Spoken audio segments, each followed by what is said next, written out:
I'm from the O, when niggas barely make it out this bitch, so just imagine. What I'd say is this, murder. It's us Ohio boys. You know how we get, you know how us Ohio niggas get out, nigga? Ohio nigga, double O, what's up, yo? Yeah. Columbus, Akron, Cleveland, Springfield, Dayton, Youngstown, what's up, y'all? Cincinnati, too, I ain't forget about you. You know I love y'all, nigga. Nigga like me, man, I love the game. I love the hustle, man. You niggas is not fucking with me, you would never fuck with me. Huh? You niggas is not fucking with me, you don't got the passion, you don't got the wherewithal, you don't got the determination to be in the seat where I'm sitting. You niggas don't know how to reinvent yourself 1,000 times because you don't have that. You watch a man because you believe and you want approval. Approval is not a necessity for me. Approval is a cherry on top. Because a nigga will see your work and you'll get that respect. Hey, what's up now? This Mr. Said Something. I got something to say.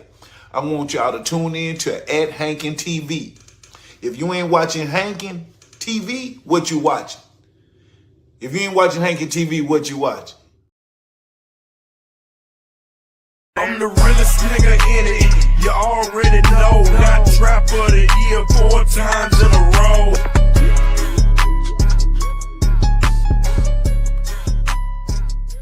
Yo, baby, we talking about combinating and consolidating. That's what up. Hankin TV. My nigga. I don't get mad. I just get money. And laugh at these fuck niggas cause they so funny.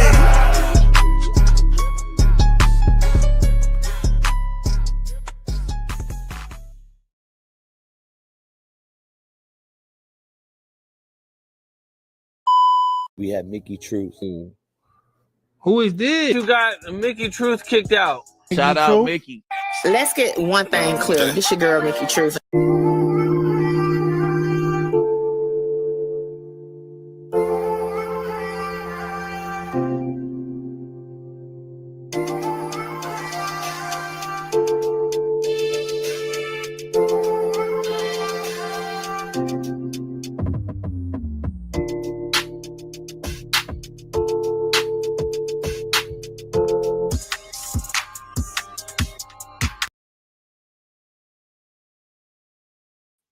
What's the word? What's the word?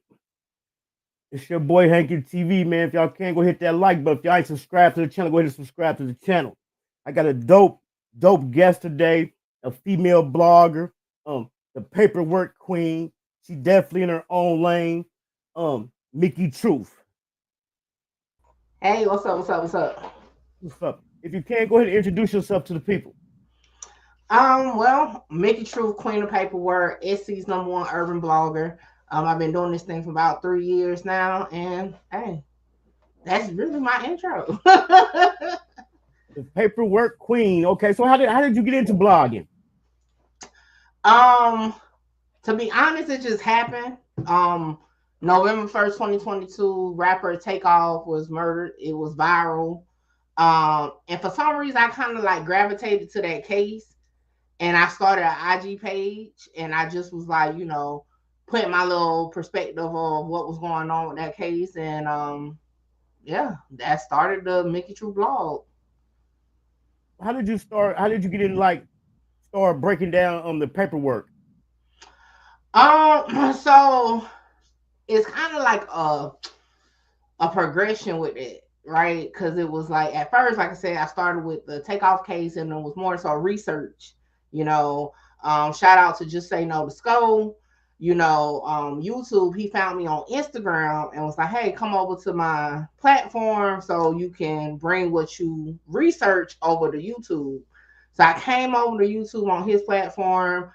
A lot of people started saying, hey, you should get your own platform. So then I started my YouTube channel.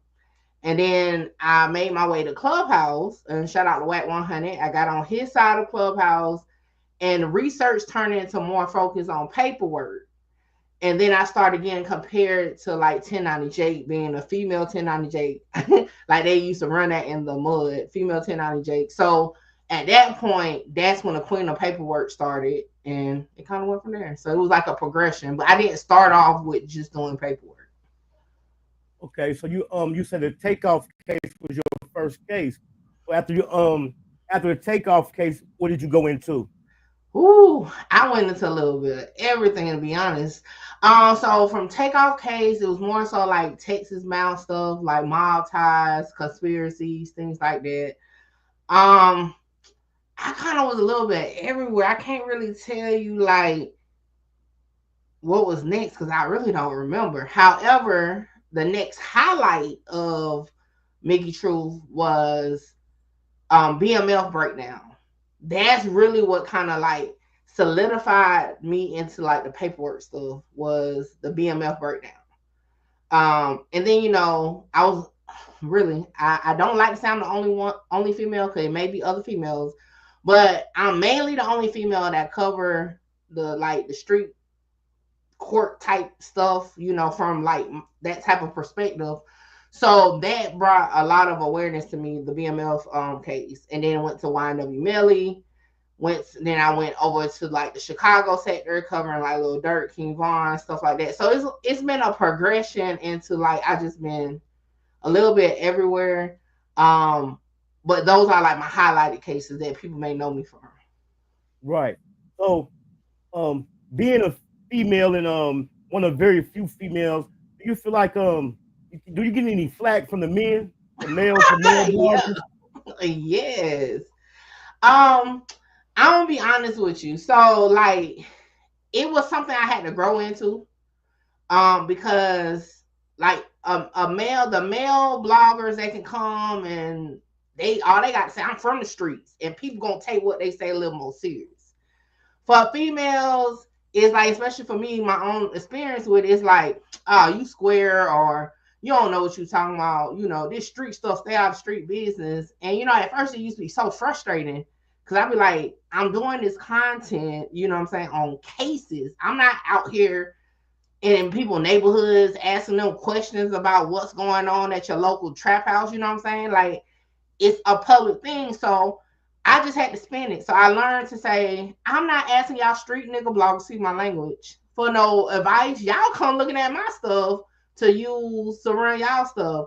So I started like flipping it that way. So then I had to kind of like fight my way in. I call it fight my way in for them to like finally look at me as on their level. Even though I never come off as like I'm in the streets, I'm from the streets. That's never been my perspective or my angle. So, Right. So yeah, I had a windmill in. They didn't take me serious at first.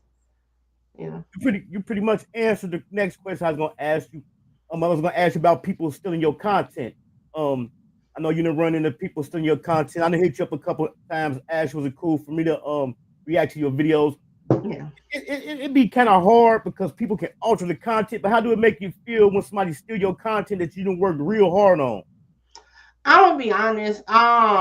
At first, when I first started, it was, I used to be so mad. Like, it used to pee me off. But as I grew as a content creator and a blogger, I realized I don't take it as harsh, or I don't take it to heart that much. Now, don't get it twisted.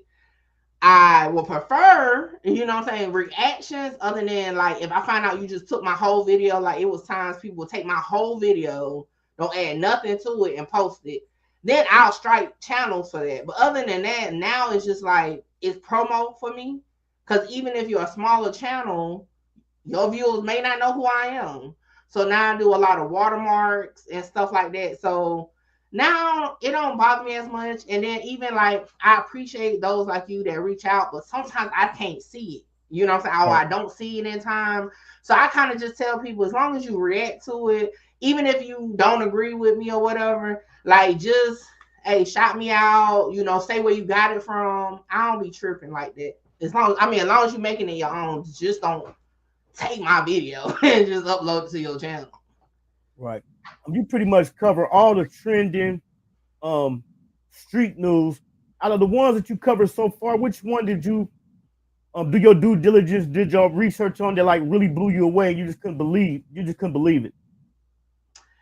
I mean, I got a couple cases like that. Like YNW Melly, that case, I swear it was like I covered it so in depth, it felt like I was part of the damn case.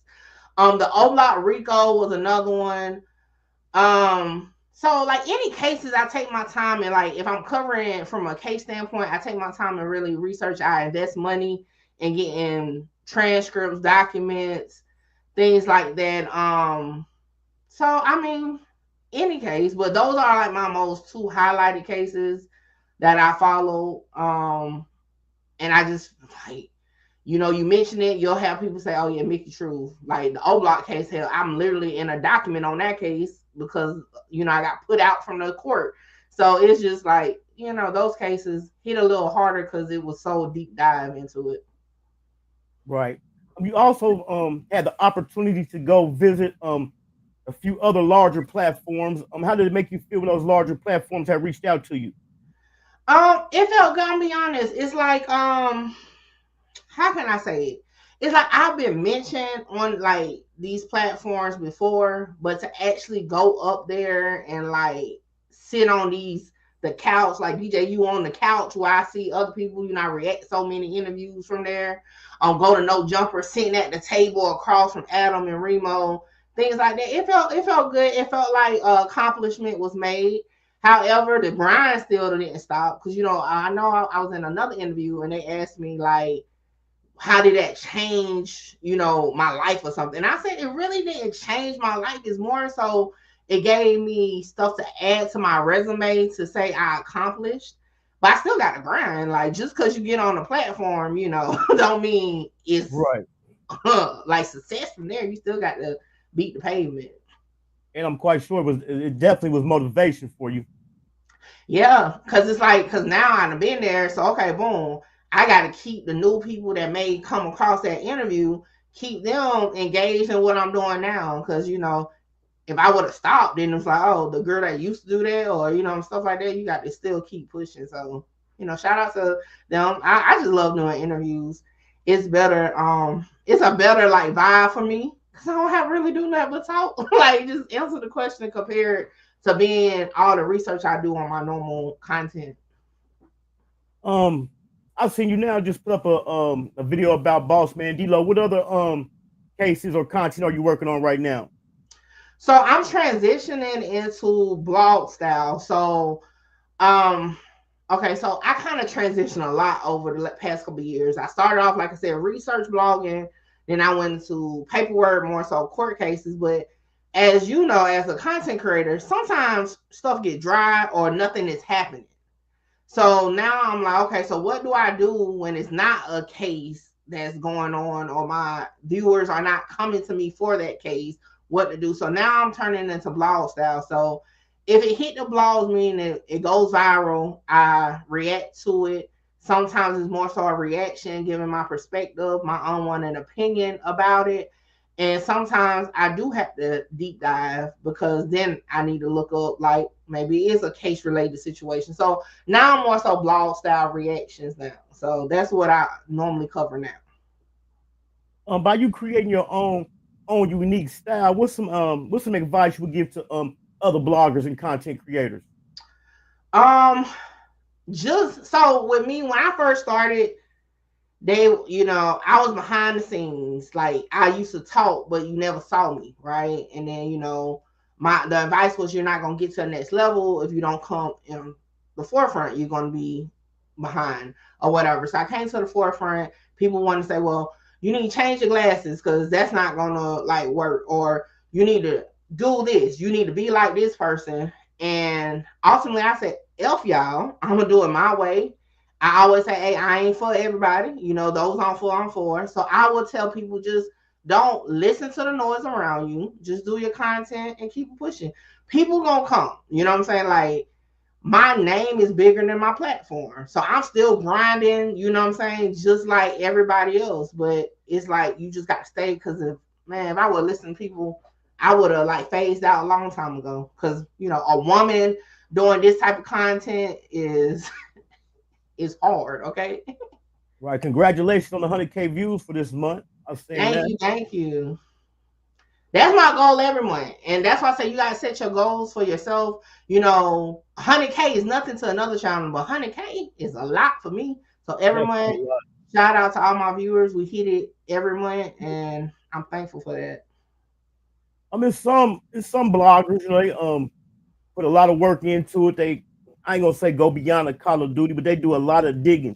Do you feel like there's actually some videos that has helped some cases? Oh shoot, help cases.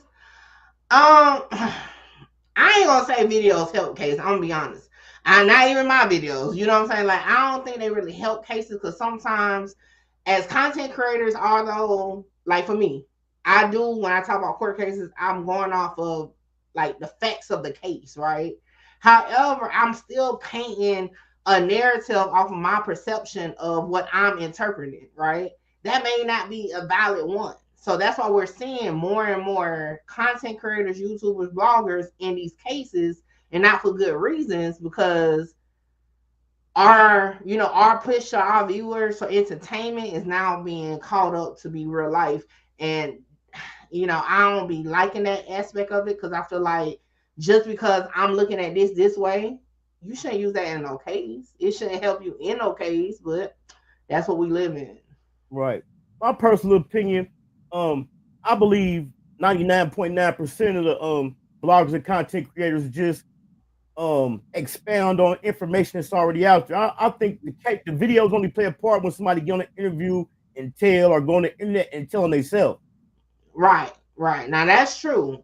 Now the only thing with that is, like, I don't like when people bash bloggers and blogs. Like, if you don't say it, like, how can I make a narrative if you ain't say it, or if you ain't put it out? It's like, it's not on us. It's on, we serve the viewers, right? And the viewers be wanting to see what their favorite rappers or favorite whoever doing. So if you put it out, you can't make up some stuff. I mean, you can, but you know what I'm saying? Like, normally it's nothing to make up if you put it out there.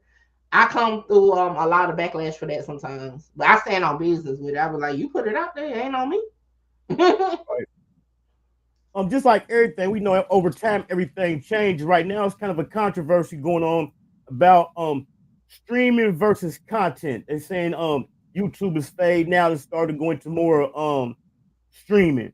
What's your thoughts on that? I'm not gonna say it's fading out and going to just. I mean, it's like you got to be on multiple platforms, because like even the biggest streamers, they still posting on YouTube, and I kind of follow that recipe now. I'm new to like the streaming services.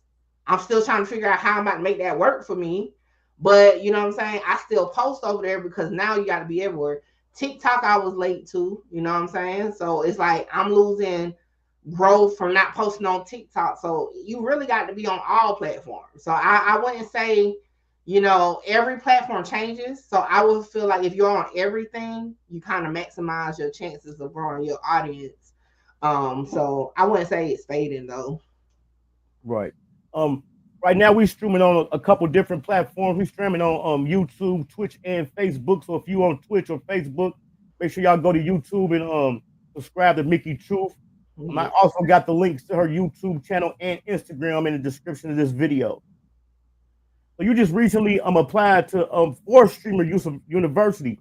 So tell us about that experience. Shout out to my buddy and Content Music 101 and my daughter, because they was like, you should apply. They was like, worst case scenario is great promo. You can get into that algorithm, because one thing, the algorithm is very important because you reach more people. So I did it for the content, right? But I will say this. The day of the announcement that who got in, I didn't receive no denial or rejection. So I ain't gonna lie, I almost thought I got in there, because I was like, well, hold on, I didn't get no email, but it was more so to get in the algorithm, the content of it, Right. I think just the putting the effort in and applying was a good promotion thing too, because your name is still in them rooms, still in them desks. Yeah. You never know whose hands it might go through. Yeah, that's all it's about, because like I said, kind of like worst case scenario, they're going to be like, Mickey, you ain't too old for that, because talking and getting people to talk is always useful in content, you know what I'm saying? As you get mentioned, like you said, getting mentioned in rooms is always useful. So, yeah, but it was a fun experience, and, hey, it was cool to me. We got this Diddy case going on right now. What's your thoughts on the Diddy case? Oh, so I haven't haven't really gotten into the Diddy case. And that's because when it first transpired, my audience on YouTube just wasn't feeling me talking about it for some reason. Some cases it be like that. They just don't be feeling it. I just got on TikTok kind of breaking it down, and TikTok is feeling it more. But it's like a circus, because like the charges that he's charged with, right? When you look at how the trial is going, you're like, is this a different trial? Like, is this trial for the RICO, or is this trial for, you know, some toxic domestic violence type kinks y'all got going on? So, you know, that I really don't have a thought on it other than it's a circus, to be honest. It definitely is. So out of all the cases and that you covered, what you think has been your most successful video? My most successful video? What is my most successful? Like, when you say successful, like, what you mean by that? Like, say for instance, I'm just gonna use for example, go say like the Takeoff case, the Young Thug trial, and we'll say the Diddy one. Out of them three, just three that you did, which one you think did the best for you? Where you was like, yeah, this is what I want to do. They all had their ups and downs. It's like, so for example, the Takeoff case opened the door for me to do this, right? However, I got my first 100K views off of the Takeoff case. However, that was it. It only opened the door, right? But so I'm always thankful for that, because that gave me my start. But then go to like the YSL Young Thug thing. I'm known in that sector for the messy stuff that happened at court, not really the case. But that gave me, you know, another step forward. The O Block case pushed me out into like the mainstream YouTube world. Like, you know, that's where the interviews start coming in at. So it's like each case just brings a different part to the whole Mickey Truth umbrella. So I can't really say like what was the most successful to me, because like if you talking view wise, it's gonna be one case. If you talking about notoriety, it's gonna be another one. If you talk about financially, it's gonna be another one. So I just say all the cases I've covered, or all the topics I've covered, played a part in creating the Mickey Truth, you know now. So are you still covering the takeoff situation? I do. The viewers, and that's another thing. The viewers kind of like they be there for a minute, but then they go on to the next thing. So I cover from time to time just for an update, but it's been stagnant. We're still waiting to see if it's going to be a trial. Is Patrick Clark going to plead out? Did he do it? Like, we're still waiting on that. So I try to touch on every case that I've ever covered when it's an update, even if I'm off to something else. So. And then speaking of the YNW Melody trial, what's your thoughts on this new trial that's about to come up? My thoughts on that is they definitely gonna have to present it better. And I'm talking about the state.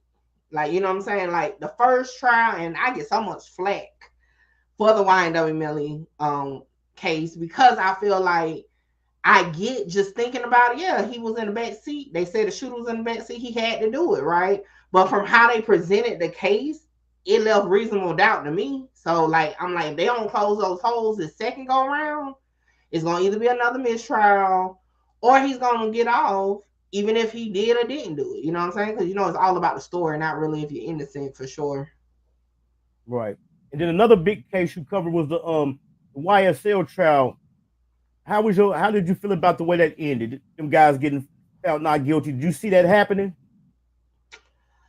So I'm going to be honest, my original thoughts on that was, I thought like Thug and everybody else that was on that was gonna get found guilty and then have to come out on appeal, because I did feel like from the beginning it was sloppy stuff, but I didn't see Thug taking a plea, and ultimately I didn't see Shannon or Yak Gotti getting off in the end. I honestly thought it was all gonna get found guilty and they have to go through appellate to get out. So yeah, it shocked me. So you got anything else going on outside of blogging and creating content? You got any merch, a business? Yeah, everything Mickey Truth is a business. So I used to do merch. I had slacked off on doing the merch, but it's coming back around soon. But yeah, I have a paralegal business where I do legal research and all that behind the scenes.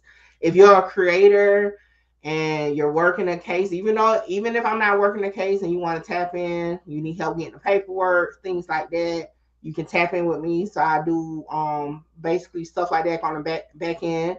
I do hostings,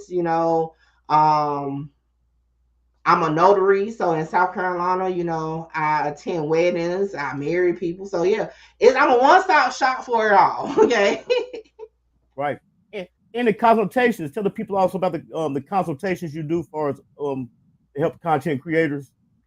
Yeah, because so many people hit me up, and like I said, my message requests be like crazy, and sometimes I only have time like maybe once or twice a week.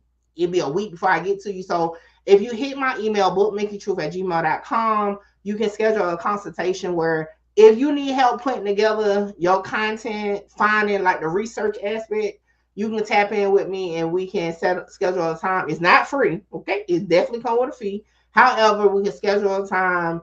I can help you with your research, and then you can go on with your content. A lot of big creators do it, and I'm only gonna call the ones that actually shout me out because hey, I'm not even gonna mention if you use me, but like Sadie Nash, King AK-47, No Jumper, Remo, they all utilize me on the back end. So yeah, definitely you can tap in, and no matter how big your platform is, That's dope. So you said you about to go into more like a blogging style.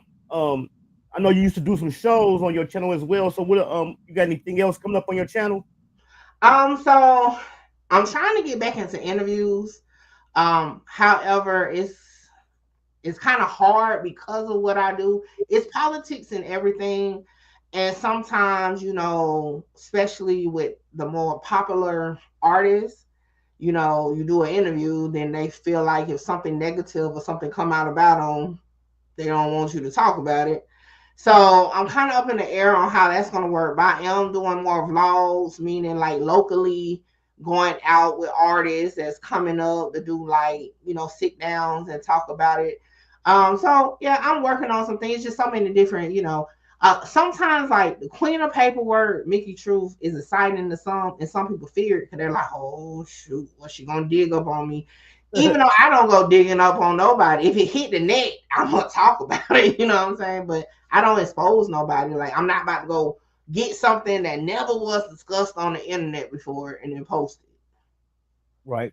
I think with becoming a content creator and streaming and all this blogging stuff, people all they do is all they think about is money, not really realizing how much work go into this. What's some of the downfalls to you of being a content creator?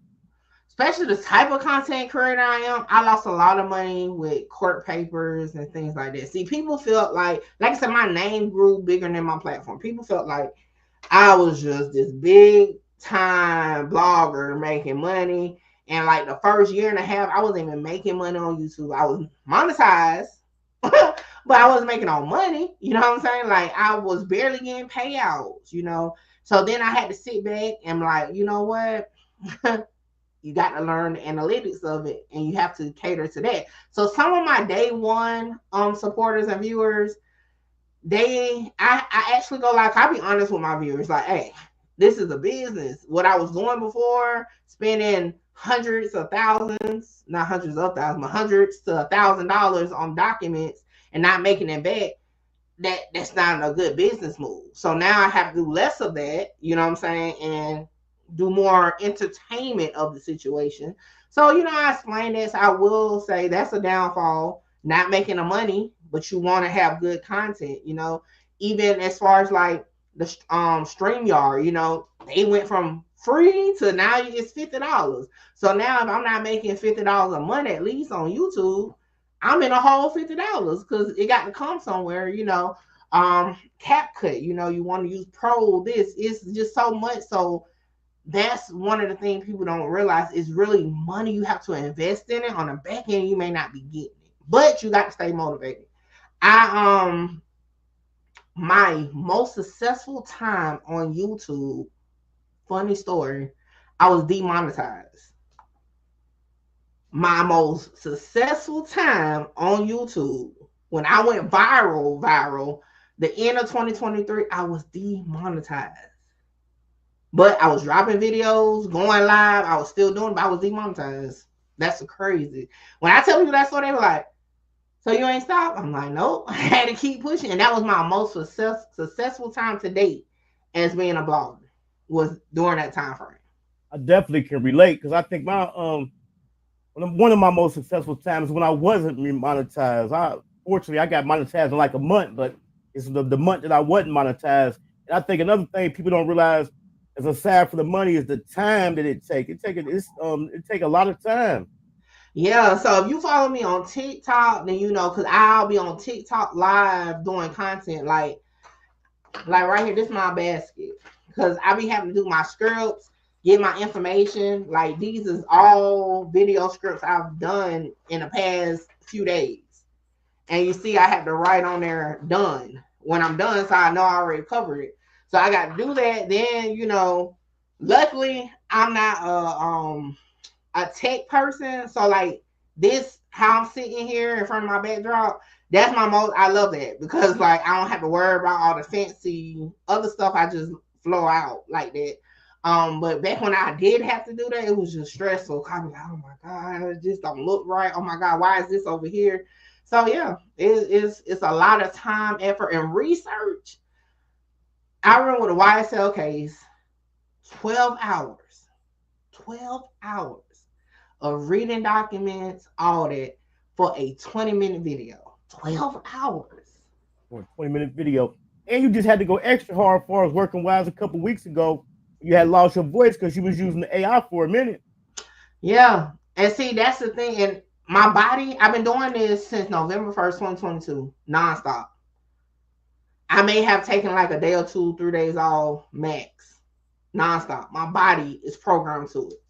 Like, I was in a bed one night, something happened, I jumped up, had to come. Like, my body is programmed to it. So when I got sick, it was like, oh my gosh, I done worked so hard. If I stop, I may get thrown out the algorithm, you know what I'm saying? So I'm like, how can I do content and it can't talk? So I decided to do AI. And I was scared of AI at first. I'm like, damn, AI. But it worked out. I made it through it, and then boom, we back at it. But yeah, sometimes you gotta do it. Cause I was like, hell no. I'd have been going strong since March 1st. I have dropped content every day since March 1st. So I refuse to let losing my voice stop me from dropping when I'm on the roll. that definitely was very, very creative. Yeah. With the AI voice. When you spend 12 hours going over some paperwork and then do a 20-minute video, and if it happens not to do well, is that discouraging? Back then it was. Yeah. So how can I put it? Because I didn't understand how this went for real, I was focused on just getting the truth or getting the facts out, right? When I first started, they used to nickname me Mickey Facts, right? Because I was so focused on getting the facts out. So I really wasn't paying attention to views. You know, I was just focused on getting the facts out. I deep dive so hard because when I'm talking to you about a case, right, I want to be able to know what I'm talking about. Know the pieces, right? I don't want to have to say, I don't know, I'll get back to you or something. Like, I want to be, you know, into it. So I'm glad I came up that way in the content, because now, yeah, I focus a little bit more on views and of course on the back end, but because I'm so used to, you know what I'm saying, doing the groundwork first and not worry about the views, then it's nothing. Like, now I can do a little faster, you know. It may not take me 12 hours a day to like look into something like it did back then. And that's one of the things I tell people. I tell people, don't pay attention to the numbers. Like you say, the more you do it, the quicker you'll be able to do it. Because all it takes is one video. You know, yeah. I tell people a lot, like, don't pay attention to the numbers. You work with a lot of content creators. You've been on No Jumper, DJU. You worked with Just Say No to Skull. Mm-hmm. Is there any other content creators or platforms that you're looking forward to working with? I work with all platforms. I'm gonna be honest. Last year I took a break from doing joint content because I had kind of got into like, man, I got into some mess. It just seemed like every day was like something messy. Like somebody was just like, you know, taking something I said on a platform and twisting it. So like last year, I just took a time to revamp me and focus on, you know, putting in the work for me. But now, you know, back on good standing. So as far as like I work with all content creators. However, certain areas of content I want to stay away from. Like, you know what I'm saying? Like the messy stuff, like where you just doing like, I don't be wanting to be part of that. Like to each his own. So like if you're more in that, nah. But like having a discussion, things like that, doing interviews, I'm all for that. But yeah, it's just sometimes you can't tie yourself into it with everything. So that'd be my own thing. I'd be mindful about the type of creator I'm working with. Right. You said you came in on the takeoff case. We just recently have some breaks in the Mo 3 case. Do you plan on doing anything on the Mo 3 case when it starts? So I am following the Mo 3 case as far as Yellow Beezy's aspect because when I started on Just Say No to Skull, you know, he covers Mo 3, like that's his thing, right? So when I was coming up over on his channel, I felt like I didn't want to do the exact same thing he was doing. So I went a different route, BML, stuff like that. So now I'm like, I feel like I will be better at just covering from the aspect of Yellow Beezy being arrested. How is it going to play out? And just let, you know, shout out to the Mo 3 sector, you know, let them do their part because they've been doing it for years. But I'm not diverse in what be happening. Half the time I don't know what has happened, you know. So yeah, I'm just covering it from the standpoint of Yellow Beezy's arrest and forward. Right. It might be different for a female, but is it surprising to you when you see these rappers? We're gonna just say it's like a Little Durk, a King Von, they get this money and then they just throw it away. It's not surprising no more. I'm gonna be honest. I'm like kind of, you know how like they can say you desensitized. I cover so much of this. It's like, and I'll be honest. It's like, you know, rapper get locked up. It's just first thing I think of is just okay. It's time to drop content. It's time to another new case. You know what I'm saying? New video. So I mean, I don't be surprised. I just wish they learn from other people's mistakes and move differently. But from a content creator, I'd be like, all right, another one arrested. And I'll be honest with people, like my channel started on death. It started on death, takeoff murder. So like I do talk about rappers when they die, you know, because I mean that's just unfortunately it's an area that content that people like to do. So when one unfortunately passes away or something, you know, there's a big content time. So, you know, it kind of desensitizes you a little bit, just a little bit. Yeah, definitely desensitize you. You also said when you first came in, you had tapped in with Wack. Have you been keeping up with the big you and Loose Cannon case? No. So I was covering it from a Brick Baby standpoint. See, like, okay, so like my name, like I tell you, is bigger than my platform. So sometimes I get drowned out by the bigger platform. So when something massive, if I'm not the first one to drop it, I find a different angle. So Big U and all that, that's the angle everybody coming at. So I came with the Brick Baby aspect of the situation. And, you know, I was cool with them. So I'm like, boom, I'll come that way. With, you know, Diddy, I went the Cassie way. You know, I try to go the other way so that I don't get drowned out. But I don't really do the gang stuff, you know, and that case is so in and out of gang stuff and all that. I never ever want to come off like I got some sources in the streets telling me stuff. So I stay away from that type of stuff. But yeah, I try to go the opposite way so I don't get drowned out. Right. I forgot Brick Baby did have mentioned your name and had shouted you out. How was your experience for you when you took the trip to No Jumper? It was cool. Like it was like an in and out situation though. So I didn't get to meet Brick Baby in person. Because I think I flew out on a Sunday, you know, went on Monday and I was back on a plane that night. So it was just like I was in and out. I was able to meet like Flacco, Remo, suspect Adam, and it was cool. It was cool vibes. I had no issues there. You know what I'm saying? But yeah, but Brick Baby, he mentioned something, and I think I covered something he said. I covered it, and I proved him wrong, right? And he popped up on my YouTube, and we just locked in from there. It was just like, if I need to ask him something, he'll hit me up. If he got a question, he'll hit me up. When he started going viral about his case, well, a lot of people was like, I thought you was cool with Brick Baby. I'm like, I hit Brick Baby up like, yo, they was coming in my comments saying you got this case. I'm gonna look into it. I'm just letting you know. And he was like, yeah, cool. Here go my name. Here go my birthday. Go ahead. And so a lot of people don't know that a lot of people tap in with me like that. Like, they'll hit me up and be like, go ahead. Here go what you need. Fredo Bang was the first rapper ever to do it. Like, he sat there and gave me everything I needed to pull his stuff. But it was all behind the scenes. A lot of people don't realize that people really do be tapping in.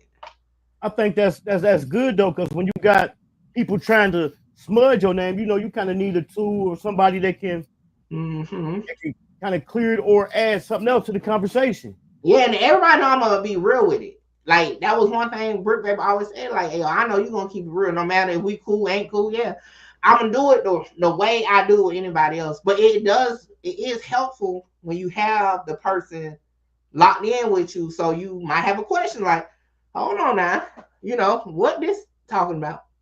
It had me something to offer. So, right. Have you ever? Do you think you have ever covered something and you didn't get the recognition for it because she was a female, but if it was a dude, they would have got the recognition? For sure. Takeoff case was definitely that. Shout out to Skull again. He gave me my flowers for that. But like I'm gonna tell you, some of the creators that I'm cool with now, that was in the Takeoff sector, went and gave me the time of day back then. Seti Nash, King AK-47, even to some other bloggers that I don't hear about them no more. I don't know if they still blogging, but people, they did not give me my flowers, okay, at all. They used to take my stuff and run with Flacco. I directly gave Poetic Flacco information, and like, fast forward, when I finally met him, he ain't even know about it. He was like, that was you? Yeah, that was me. And you never said nothing, AK-47, he always be like, boy, I remember when you first started. But like I said, he wasn't gave me the time of day back then. So yeah, it takes a minute. But I'm all for it, and it made me more like, I'll stand on my square. So now it's like, when I see other females that's coming up doing this, I'm like, yo, don't let these dudes back you in no corner. You got to stand on your square. Like, you can't tuck and run. You got to stand up against them. So yeah. And that's definitely like one of the downsides of how easy it is to be a content creator, put out content, because a lot of people don't even know about citing. You got to cite your sources. And they don't know about citing sources or don't cite their sources. Yeah, and it don't take away from you. Like, sometimes I do reactions, right? I'll tell you, hey, I saw this video. You know what I'm saying? And this is what I think about it. Like, it takes nothing, because people gonna watch you for what you bring, regardless if anybody else. I have 4 or 5 content creator buddies, right? And we all cover the same stuff. And of course, their views are higher than mine, but we all cover the same stuff and use each other's stuff. It's all coming from a different angle, though. You know what I'm saying? Right. Well, that's definitely what's up. I don't want to hold you too long. Tell the people where they can find you at. You can find me on all social media platforms. Mickey Truth 2022. Truth Team News blog is on Instagram and on YouTube. Make sure you subscribe to that channel. And yeah, I'm everywhere. And I also got the link to her YouTube and Instagram in the description of this video. And do you got a schedule for your uploads, or you just, when they get done, you put them up? Ain't really no schedule. I try to post at least 1 to 3 times a day though. So for the most part, I'll post in the morning, after, like morning, mid, afternoon, evening, unless it's breaking news. Then if it's breaking news, it's going up. All right, that's what's up. I definitely appreciate you for tapping in with me. Like I said, I got the links to her Instagram and YouTube in the description of the video. I'm gonna hit you up because I just seen one of your videos, so I want to react to it. So when I get ready to do it, I'm gonna be hitting you up about it. All right, say less. I appreciate y'all. Thank you. All right, thanks. Y'all make sure y'all slide through and subscribe to Mickey Truth channel. I got the links in the to her Instagram and YouTube in the description of this video. Also, I did an interview yesterday with the mother who went up to the, I hate saying it this way, but that's the headline on it. The mother who crashed out at the daycare center on the workers when she found out her sons had some injuries. Make sure y'all slide through and check that out. Also, we got some more. I got more interviews come up this week. So just make sure y'all got y'all make sure y'all, if y'all ain't subscribed to the channel, make sure you subscribe to the channel, man, and hit that like button. If y'all on Twitch, man, make sure y'all following me. If you're on Facebook, make sure you come over to YouTube, man, and follow me on YouTube and on Twitch. Just stay tapped in, man. Make sure I got y'all post notifications on. We're going up. We're putting out the content over here, trying something different. Also, if you need your thumbnails, your intros, your outro videos, man, hit me up. Make sure I hit the link, get the merch. I got the Hankin TV merch. The website is on the page. So make sure y'all hit me up and get that, and get y'all a copy of the book Hankin in Love with the Game. As always, we got to go out with a prayer. We leave, before we get out here, I'm finna pray for everybody. Y'all, you know what I'm saying? Y'all pray with me. You get what I'm saying? Bow your head. Real talk, bow your head, man. Because this here is serious. You get what I'm saying? Dear Heavenly Father, Lord, we come to you today. Thank you for everything you done for us. You get what I'm saying? I want you to keep pushing me. You understand me? Push me in the right direction. You understand me? You get what I'm saying? Watch over my people, you know what I'm saying? Cover them, you know what I'm saying? Guide them, shield them, you get what I'm saying? Watch over the people that don't like me, you get what I'm saying? I love them too, you get what I'm saying? Look at my neighbor and tell my neighbor I love my neighbor too, you get what I'm saying? God, I ask you that you push me to keep elevating, you get what I'm saying? Keep pushing me to turn up, you know what I'm saying? My vision is too big for this, you get what I'm saying? My vision is too big in my head, you understand me? I ask that I outreach that, you understand? I ask that I climb to the top, to the highest mountain, you understand me, that you have built, you get what I'm saying? Like, yeah, amen, in that way. Enjoy life, smile every day, fuck what I gotta say. I had to make it look juicy for her.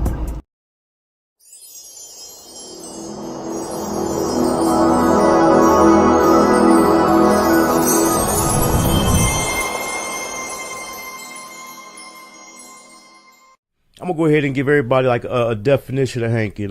In Dayton, you know, people selling drugs, they call it hanking. You know, if a nigga was selling a lot of dope, they like, you know what I'm saying, I'm hanking. Yeah. So what I did it took and put a positive spin to it, you know. So I took the word hanking and I made it stand for when you can supply the demand and consistently turn a profit. This is a certified hood classic. We've been had money. Money ain't nothing without us being together. It don't do no it don't make no difference if you the maid or if you the motherfucking bodyguard. Everybody get extras around here, friends benefits. Everybody travel from place to place and kick it with each other, and every place is like home. Love Chyld got that sauce. Let's get it. Welcome to my city, Westwood, ain't Ohio. Midwest players and hustlers, check the bio. They call me Hankin for a reason. If I said it, then I done it. I supply what they demand and make a profit from it. I'm in love with the game. Run, Hopper, Norris, Cole. Ohio players self-made. Jam City, we on gold.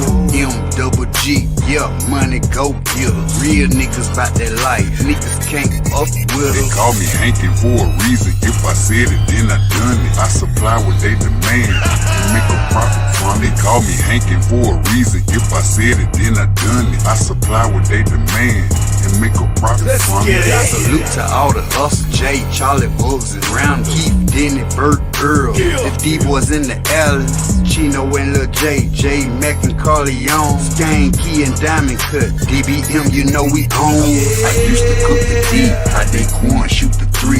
When he played for the Heats, then I flooded the streets. Hustle gang, that's my squad. That's my motherfucking team. Just might be your worst nightmare or sell you a dream. We all about the money. Up the system, they corrupt. Ain't no credit, straight cash. So I got my hustle up. They call me Hankin for a reason. If I said it, then I done it. I supply what they demand and make a profit from it. They call me Hankin for a reason. If I said it, then I done it. I supply what they demand and make a profit from it. Matter of fact, after you leave here, you end up getting your teeth on something and coming up with something better. You know what I'm saying? Like a new car, new house, maybe kids get to go to school, private school, paid for, courtesy of the mom. You know what I'm saying? We pay. You know, that's simple.